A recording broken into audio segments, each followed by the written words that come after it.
A cylinder having base of radius is equal to the height. A right circular cone whose radius is equal to the height of and hemisphere are given.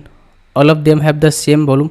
ठीक है, दोनों सभी का volume समान है. What is the ratio of the respective radius. ठीक है, तो उनके जो त्रिज्या है उनका अनुपात हमसे बोला गया है. तीन चीज़ें हमें दी गई है. एक तो आपका बेलन दे रखा है इस तरीके से, और एक आपका शंकु दे रखा है, और एक आपका हेमिस्फीयर दे रखा है.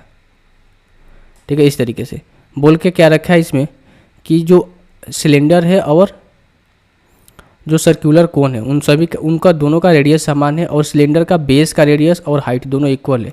यानी कि अगर मैं यहाँ से एक सिलेंडर बोलूँ आपके इस तरीके से, तो इसका जो बेस का रेडियस अगर आर है तो हाइट भी इसकी कितनी है, आर है. ठीक है, हाइट भी कितनी है, आर है. इसकी जो रेडियस, सिलेंडर का रेडियस किसके इक्वल है भाई, इस शंकु की रेडियस के इक्वल है. और इसका जो रेडियस है, इसका जो रेडियस है शंकु का रेडियस, एक इसके इक्वल है, इस जो हेमिस्फीयर है उसका रेडियस के इक्वल है. अब यहाँ तक बात आपको समझ में आ रही होगी. यानी कहने का मतलब ये हुआ कि अगर मैं सिलेंडर की वॉल्यूम की बात करूँ तो ये होता है पाई आर स्क्वायर एच, ये होता है इसका 1/3 pi R square, 1/3 pi R square H, और इसकी वैल्यू होती है आपकी, ये होता है 4/3 पाई आर क्यू. ठीक है, ये वैल्यू होती है. और शंकु की भी जो हाइट है वो भी हमें दे रखी है. इसकी त्रिज्या जो है इसकी ऊंचाई के बराबर, यानी कि ये भी आर के इक्वल है. अगर मैं आपसे ये बोलूँ कि इस हाइट को हमें आर से डिनोट करूँ तो कोई दिक्कत वाली बात नहीं है. बाकी पाई तो पाई सभी में कांस्टेंट है, वैल्यू कट जाएगी. तो यहाँ पर हो गया आपका आर. अगर मैं एच की जगह पे आर लिखूँगा तो हो जाएगा आर क्यू. 1/3 हो जाएगा कितना आपका आर क्यू, यहाँ पर भी हो जाएगा ये आपका 4/3. यहाँ तो आर क्यू पहले से है. अगर मैं इनका मल्टीप्लाई करूँ इनके एलसीएम से तो हो जाएगा कितना आपका 3 हो जाएगा, यहाँ पर 3 आर क्यू. ठीक है भाई, और ये कितना हो जाएगा आपका भाई आर क्यू, और ये कितना हो जाएगा आपका 4 आर क्यू.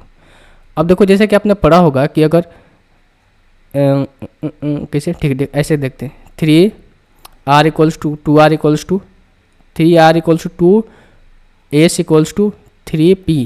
तो अगर आपसे पूछा गया कि आर एस पी का आप रेशियो बताओ तो क्या करते हो, आर को निकालने के लिए आर को ढक देते हो, बचा क्या 2 और 3. तो आर का रेशियो कितना हो जाएगा 3 दूनी का 6. इसी तरीके से 2 अगर एस का निकालना है तो एस को ढकते हुए तो कितना बचेगा 3 और 3 हो जाएगा 9. पी का निकालना है तो पी का ढक दोगे, ये हो जाएगा 3 और 2 6. कटने लगेगा तो काट देते हैं, 3 दूनी का 6 3 3 का 9 और 3 दूनी का 6, यानी कि 2:3. इस तरीके से हम रेशियो निकालते हैं. तो उसी तरीके से इस वैल्यू को भी करेंगे. अगर हमें R1, इसको R1 करो, इसको R2 करो, इसको R3 करो. अगर हमें R1 ratio R2 ratio R3 निकालना है तो हम उसके लिए क्या करेंगे भाई, देखो R1 निकालना है तो R को ढक लेंगे, क्या बचेगा 4 × 1 कितना हो जाएगा 4. R2 निकालना है तो हमें क्या R2 को ढक लेंगे, क्या हो जाएगा आपका 12. और R3 निकालना है तो R3 को ढक लेंगे, क्या बचेगा 3. यही होगा वैल्यू. इतना तक बात आपको समझ में आ रही होगी. ठीक है भाई, यहाँ पर हमने लिख दिया है स्पेयर का फॉर्मूला, जबकि होना चाहिए हेमिस्फीयर का. तो होता है 2/3 2/3. तो यहाँ पर क्या होगा 2.